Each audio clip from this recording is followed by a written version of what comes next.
Welcome to the Leading Conversations podcast, sponsored by the Excel Leadership Network. On each episode, J.D. Pairing will have conversations with church planting pastors and leaders from around the country. You can learn more about how to connect with Excel at the end of this podcast. Let's join J.D. now and listen in on this leading conversation. Well, welcome to another edition of Leading Conversations, the podcast from Excel Leadership Network. Today, we are very excited to have with us the great, the legendary James Grogan, EastLake Church, San Diego. The man, the myth, not really a legend yet, but he's the man. Thanks for being here, James. Hey, good to be with you, JD. Thank you so much for having me. Been looking forward to this. I'm guessing it's 75 and sunny in San Diego today? Yes, short sleeves as usual. And I've been wearing all my Padres gear. I don't know when this is airing, but it's playoff baseball, so I had to go with San Diego State next. But yeah, San Diego, rough living down here. Well, today is this podcast will come out later, but today's game 3 of I know best out of 3. It's a big deal. It's a big one. Got to beat the Cubbies. We'll find out later. Well, I'm definitely pulling for the Padres in this series, and to get to the World Series. But it'd be fun. We will see. Hey, tell us your story growing up, all that, how you came to Christ and such. Sure. Yeah. I grew up in a pastor's home in the state of Illinois. I like to say Illinois is a great place to grow up. California is a better place to live. My wife and I moved out here in 1997, 2 weeks after we got married. And we were like, wow, we live where people go on vacation, which is not what you say if you live in central Illinois. So yeah, I just came out to San Diego, fell in love with it, fell in love specifically South County. Chula Vista is where I've lived 2 different times with a little gap in between, but I've been in Chula Vista combined 25 years now. But I grew up in central Illinois, pastor's home. You know, now that I'm in my early 50s and I look back at my story, and I've pastored a lot of people for a long time now. I started in full-time ministry when I was 21. I just really see the advantage my family gave me. My dad was and is just the real deal Jesus follower. You know, he loved Jesus, loved his family, and loved the church. And I would say in that order. So ministry was not a negative. It was something I was like, wow, look at what my family gets to do. And so, yeah, I would say that, you know, a very healthy home. And again, I see that now like, wow, what an advantage my family gave me. I think so many times people's biggest wounds come from family, come from fathers. And I would say my biggest setups positively in life came from my father and my family. Yeah, so I you know, grateful, super grateful for that now.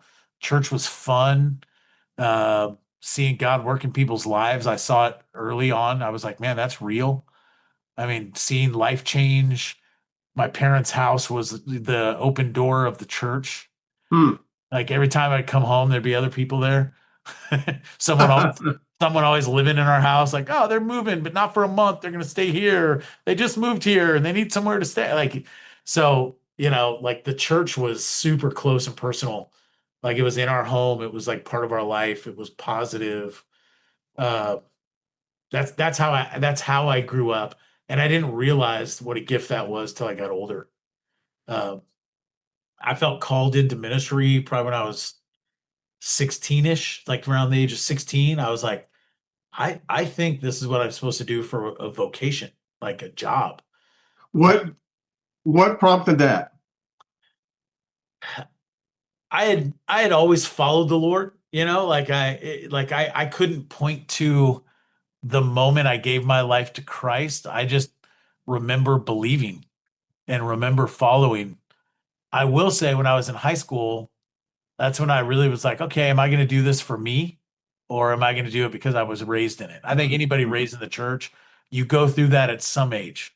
It Yeah. might be 13, it might be 16, it might be 21, it might be 25. I don't know but I think anybody raised in a Christian home with, parents that are authentically and imperfectly following Jesus. Um, I saw it with my dad. My dad was a quick apologizer, like quick repenter. Like, so again, just following Jesus was normal and attractive. But for me, I would say it was like a prayer moment as a 16-year-old, um, where I just was like, I just had this feeling that's what I'm supposed to do. Um, which means then as I was choosing colleges coming out of high school, it was I think I should choose a college where I could study towards becoming a pastor. Um, I love sports. I played football in high school and I wanted to play it in college. I wasn't good enough to play it at University of Illinois, which was my dream school. Huh. I wasn't even good enough to make the walk-on scout squad at a place like that. So I thought, where can I go? Which meant I'm going to go to a small Christian college where I can be a biblical studies major and play football. And I did that. I looked at Wheaton, Trinity, and then a Assemblies of God school called Evangel. Now it's Evangel University. It was Evangel College in Springfield, Missouri. And I ended up going to Evangel College, is where I went. What was your position in football? I was a slow, unathletic, not very strong offensive guard. There's something about the offensive line room. Um, you guys loved football. Yeah, you have to because you're working hard every practice and every play, right? Like if you're a receiver, you're not working super hard every play because not every play is coming your direction. You're on the offensive line, man. It's like every practice is hard, every game is hard, every play is hard. It was fun. I couldn't do it. I was a linebacker and loved defense, loved hitting people and not necessarily getting hit. And I just never understood they tried to make me into a center. It's like, no, this is not happening. But Yeah. so I wanted to play defense, and then my freshman year, we ran the 40 time, and they looked at my time and said, "You're an offensive lineman." That's what happened. So you're at Evangel College. Then what happened? Yeah, I was. I only played football my first 2 years. I started one game, uh, and I knew I wanted to be involved in ministry. And even at a small school, playing a sport like that, I mean, it dominates your life and time. Sure. And so it was a decision to go, I can't really uh, volunteer at a church, internship in the summer. A lot of those things have just been harder. And I was really itching to like move forward into ministry. So uh, that's really what I did. I started traveling the summer after my sophomore year with another college student who was going into ministry. And we had this wild goal and said, if we could travel and preach in one youth group every week all summer, that'd be amazing. And we put together these little promotional packets. This is before internet. We mailed them we were asking all the kids at our Christian college, who's your youth group pastor? And we sent them out to all these youth groups. And um, probably by Easter, this was a decision over Christmas break. By Easter, we had a Wednesday where we were preaching in a youth group every week. Then we thought maybe we, get a couple Sunday nights back when churches had Sunday night services. Yeah. And then we had a bunch of Sunday nights booked. Then we had a couple youth retreats booked. You just made this happen on your own. We made it happen. We had a mentor evangelist in the denomination tribe we were a part of, and he kind of coached us up a little bit. We got recommendation letters from the college president where we were at, and a couple youth groups like we had each individually spoken in, and we preached over 70 times that summer, and drove all over the Midwest. It was amazing. And this, I don't, I apologize to all those kids in the youth groups and the pastors we preach for. It That's was, your 10,000 hours from Malcolm Gladwell right there. yeah, it wasn't great, but we grew and we learned, and it was fun. And we did it then. And then that next year in college, anywhere I could speak or travel, I did. And then we did it the next summer as well. So 2 summers, Huh. and we were up, we spoke, if you count. I mean, we'd do a junior high Sunday school class on Sunday morning. I mean, we'd do anything anybody would let us. And we ended up preaching like over 150 times in 2 summers. It was wild. That's phenomenal. It's a great Yeah. idea. Yeah. And I would say that was a life shaping thing for me. And again, the goal was I didn't want to graduate college or, finish school and go, well, I took a bunch of classes, but I have zero experience. And that just it helped me see a lot of things, experience a lot of things, practice a lot of things. Yeah. And it just set me on a trajectory of ministry that, I've been building on for 30 years. That's incredible. That's crazy. So you graduated, you get married right away? Is that when you went to San Diego? I didn't actually finish school. I was one of those guys that was a handful of credits away. And then I was on the 16-year plan. Wasn't until I started working at EastLake later that I went back to Azusa Pacific and did a organizational leadership program, and finished there. But yeah, I got my first youth pastor job, part-time in like 1995, 96 Where was that? in Illinois. Got married in 97, moved out to San Diego, my second job 2 weeks after I got married. So how did you get to San Diego then? There was a position there? When I was in college, I spoke at a 3-day youth outreach event in Springfield, Missouri, the town where I was going to college. And a guy who worked for the denomination stuck his head in there, heard me speak, encouraged the heck out of me, was like, man, you're the kind of guy I'd hire if I was still pastoring a local church. If I can ever help you, support you. Long story short, his buddy moved to San Diego, took over a church, was like, I need to hire staff. And he was like, hey, I know this kid, James Grogan, and gave him my name. And I was interviewing for the job while I was engaged. And my wife and I just thought, you know what?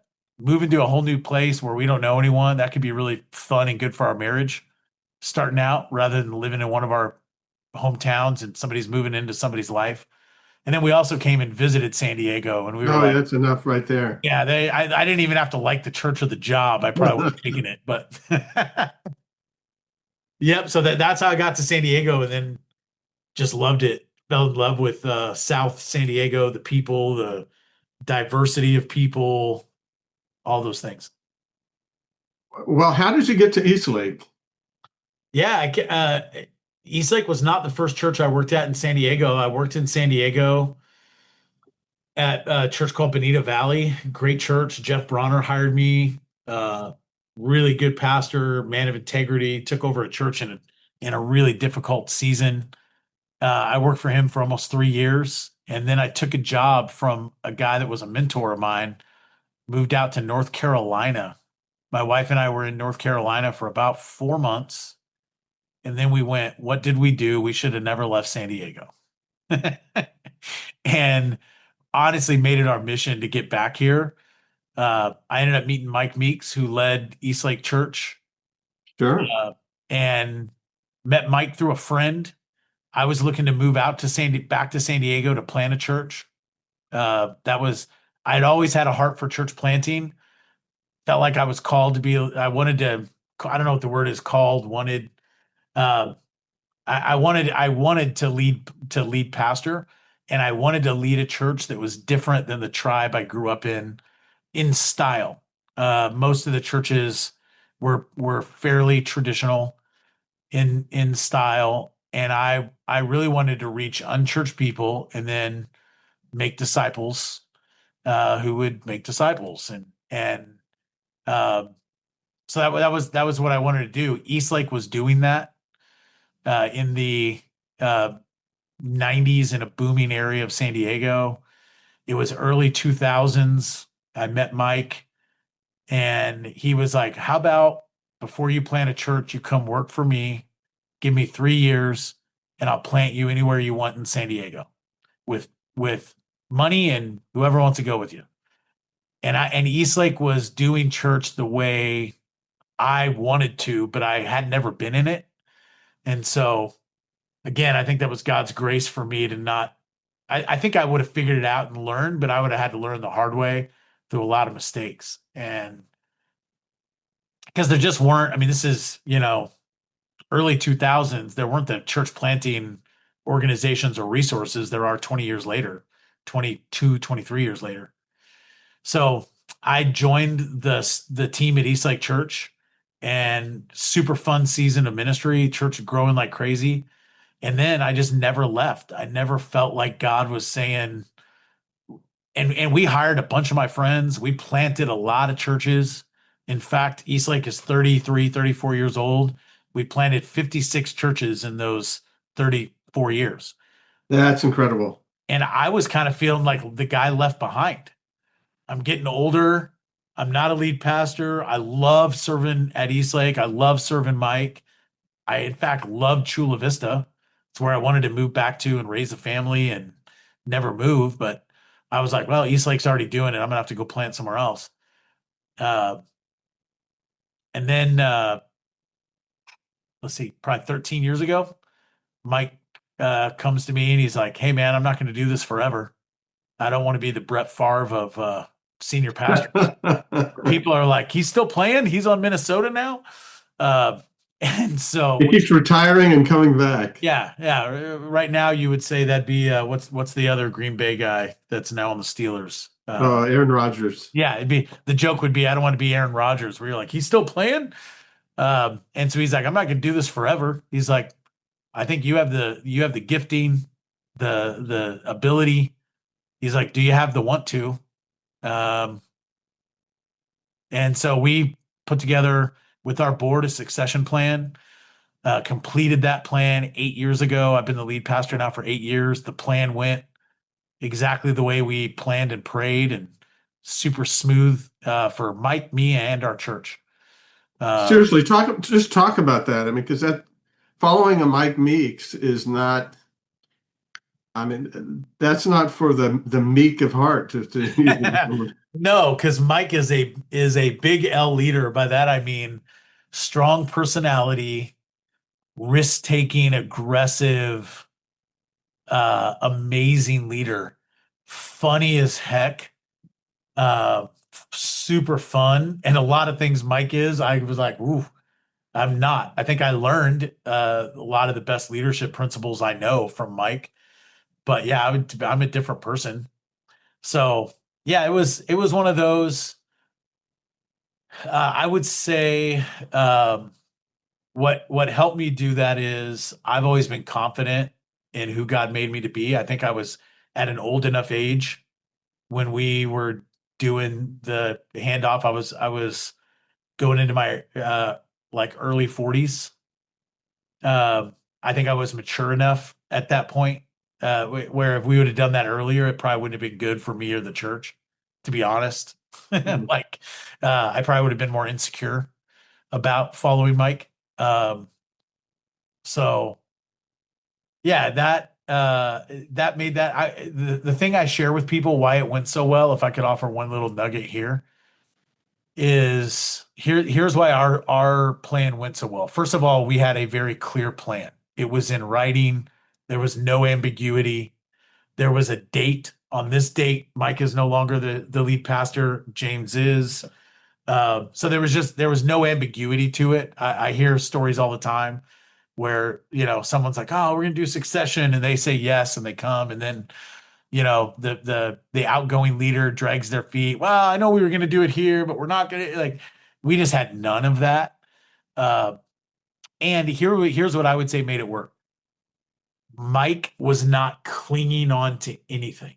Mm. He was such a secure leader his entire time I worked for him that he would let others lead, give platform and ministry away. And so, Mike's identity, which as a pastor, when you pastor a long time, our identity can get wrapped up in this, like, oh, who is Sure. James Grogan? I'm the pastor of Eastlake. I'm, like people, I go in Costco and 5 people say hi. Like, like you can just get wrapped up in like that. This is, and Mike was such a great, secure leader. So he wasn't holding on to anything. And I would say the reverse of that was true for me. I wasn't trying to grab anything. I never asked him about, I wasn't pushing for titles or, like I got to start that meeting or I need, like, I was fine and good and secure, and Mike was fine and good and secure. And I would say if you can have an outgoing leader that gives anything away freely, and you have an ingoing leader that doesn't have to have anything, they're grateful, uh, and a clear plan. To me, that's the little secret sauce to make So that. go into it as an offensive lineman, is what you're saying. Very clear plan. Yeah, right. Yeah. Yeah, maybe if I was the quarterback or the running back or receiver and actually had, you know, like you're used to scoring points and people liking you. You're an offensive lineman. You just do the work, man. Well, too often the quarterback decides to retire and then come back. I mean, that Yeah. like the Aaron Rodgers, the Brett Favre thing, that happens all the time where, hey, come work with me for a couple of years, and then they do, and it goes well. It's like, well, I'm going to stick around, and that blows the Yeah. whole thing to all sorts of words that I probably shouldn't say on a podcast. Hey, talk about the San Diego church planting movement. Sure. I was a part of helping get something started a little over 10 years ago now, called the San Diego Church Plant Movement. And it's essentially a relational gathering. Well, here's how we like to say it. We want to be the sandbox in San Diego where everyone comes and plays together when it comes to church planting. So any, like gospel preaching denomination, like any tribe can go, man, we want to be a part. Any local church can jump in and be a part. And what we want to do is just encourage and foster kingdom collaboration in San Diego County. So getting churches to actually work together to plant more churches. So we don't do assessments and coaching. We want to partner with all the great organizations that do assessment and coaching and resourcing. We want to resource local church planters. If they need those things, we'll connect them. Hey, you need to get with JD and Excel. You need to get with, Send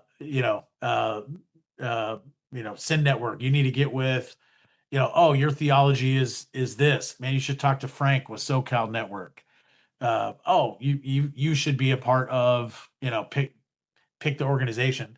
We'll Sure. help do that. But what we want to do is go, can we get 4, 5, 6 local churches around a San Diego church planter for resourcing, prayer, constant encouragement, where they feel like, oh man, there's people in this city for me.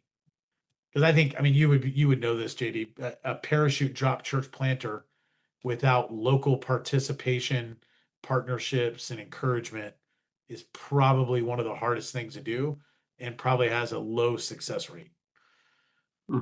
So if We did that in the Bay Area, just kind of dropped in, and it went really well, and it just about killed me. So yeah, I I did 5 years. So, and it was super hard and wonderful. And then we moved here to do more of a collaborative thing. So, Yeah, so if we can, the goal is a planner in San Diego identifies himself that I'm moving here to plant, or I work at a current church and I want to plant. And it's like, man, how can we be a local hub that connects you with resources and people and also churches? I think one of the best tests of are you kingdom minded as a leader is, are you putting church planters on your stage at your church, even if they're just starting down the road, and going, hey, I want to introduce you to, so and so. They've moved here to plant a church. We are for every church that preaches Jesus. They're not our enemies. They're our partners and friends. And we're actually giving them money and we're blessing them. And so if you see their church name around town, would you pray for them? Would you bless them? If God's calling you to go with them, they need a team to help reach a new church. They're going to be out on the patio afterwards. And man, these are our friends and we're for them. And what's fun is, I think over the last 10 years of San Diego church plant movement, we've seen more of that throughout San Diego County than at any time in the 25 years I've been around San Diego. mhm, So yeah. that to me is one of the tests and the wins.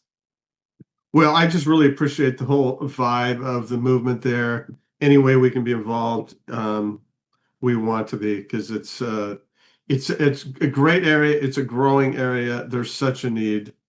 Uh, Such a need. Yeah, we could have every church filled 4 services on Sunday, and we need 3 times as many churches as we have in San Diego right now. yeah, yeah. Well, hey, give us a leadership tip. You've been at this a while. You give us a great tip on succession, but give us a leadership tip. Sure. I would say a leadership tip that I've been just leaning into, especially since COVID. So let me set it up a little bit, then I'll give you the tip. Pastoring at a single church for 22, I'm in my 22nd year. Lead pastor for 8. I was the pastor for just a couple years before COVID happened. Well, starting my 8th year. Let me clarify. Finished 7th. Finished 7. Something that I've been leading our team and our church to do is focus on engagement over attendance. That's probably not a new thought. You've heard that. But I've just seen the fruit and I've doubled and tripled down, meaning we're not trying to get people to just, after COVID, how do you get people who have been walking out their faith through online? And those of us in California, that lasted a lot longer than other places, right? Like if you're in Texas, COVID, certain places that might have lasted 3 or 4 weeks, and then you were like, "Man, we're back." We Yeah. didn't meet, we didn't meet in our building for 50 weeks. Now Wow. we met in our parking lot for quite a while. Started gathering outside, and I know there were churches that went earlier, and there's all things there. But what do you do to when you've not done those things? We had to just lean into engagement and over attendance, and it's really worked. I mean, we've had multiple years in a row where we have grown over, the last 3 years, 23%, 26%. Like, I mean, we've really grown and been growing. Right after COVID, a lot of that was comeback growth.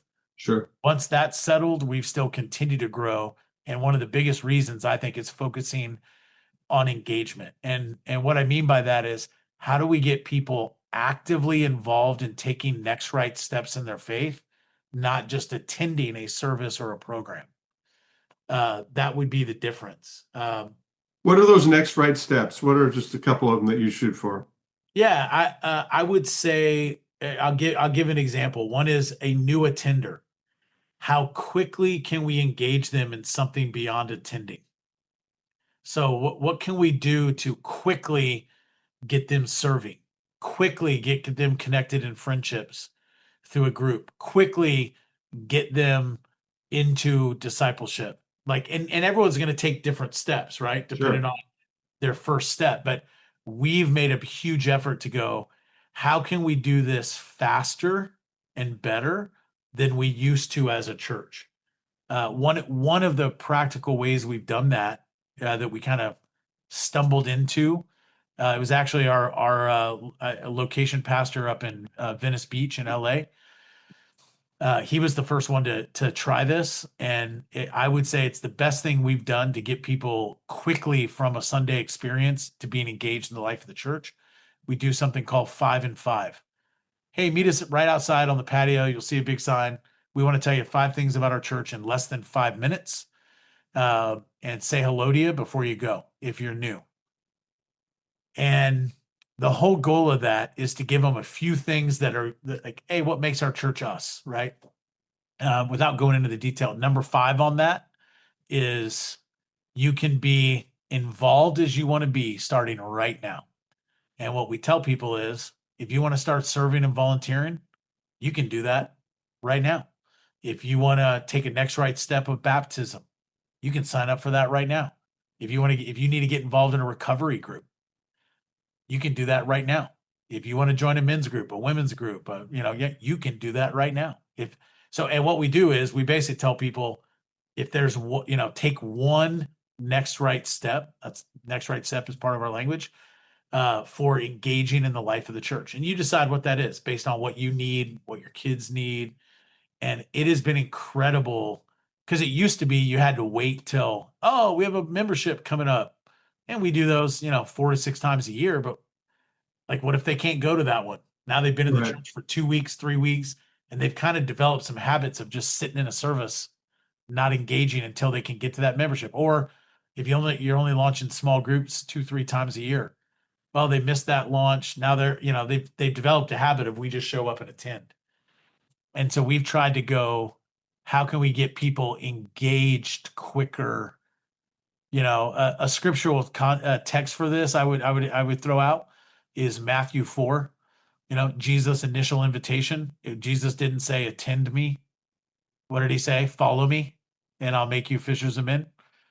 And so it's this active following and making that we want to try to get people into as quick as we possibly can. That's brilliant. That's wonderful. I love it. 5 and 5.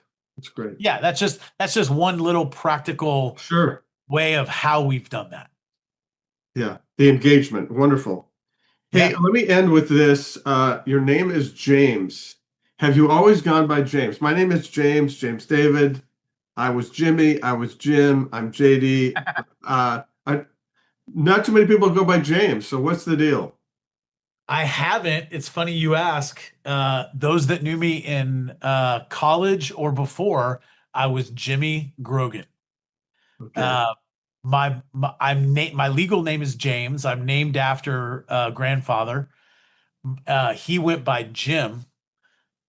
So my mom assumed that I too, when I got older, would just go by Jim. And then I was like, Jimmy just felt like it was like, no offense to anybody older named Jimmy, but I just felt like it was like the little kid name, because, Sure.